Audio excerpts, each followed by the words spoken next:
Des habitants terrorisés par les narcotrafiquants, des délinquants qui s'en prennent aussi directement aux forces de l'ordre. Certains policiers sont victimes d'intimidation. Exemple à Mantes-la-Jolie en région parisienne. Des menaces, du harcèlement. Les policiers de Mantes-la-Jolie vivent un véritable calvaire depuis plusieurs mois.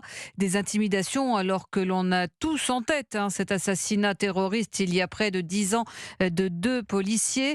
Alors ces intimidations répétées inquiètent bien sûr les forces de l'ordre quand les plaques d'immatriculation de leur voiture personnelle sont prises en photo ou pire encore, et c'est une information Europe 1, un policier suivi par un individu bien connu au commissariat. Jean-Baptiste Marty. Oui, à la sortie du commissariat, après son service sur plusieurs kilomètres, le policier est poursuivi dans les rues de Mantes-la-Jolie. La filature ne prend fin qu'à l'arrivée des renforts de police. Alors intimidation ou coup de pression, le suspect de 19 ans est interpellé, positif aux stupéfiants. Il n'explique pas son geste. Des faits pas assez graves pour la justice. Il écope simplement d'une amende de 600 €. Une aberration pour Guillaume Dordet, délégué syndical Alliance dans les Yvelines. On est dégoûté et c'est surtout qu'on ne comprend pas parce que finalement la loi est mal faite. En fait, on peut faire ce qu'on veut en France, on peut intimider des forces de l'ordre et puis finalement on n'a rien derrière. Une semaine plus tard, nouvelle intimidation. Un autre jeune prend en photo la plaque d'immatriculation d'un policier devant le commissariat. C'est inquiétant de savoir qu'est-ce qu'ils vont faire après. Puis maintenant, avec les réseaux sociaux, ils peuvent envoyer des vidéos ou les photos très rapidement et que ça fasse le tour de tout le quartier. L'inquiétude gagne les policiers du commissariat de Mantes-la-Jolie. Aujourd'hui, tous rentrent chez eux systématiquement armés.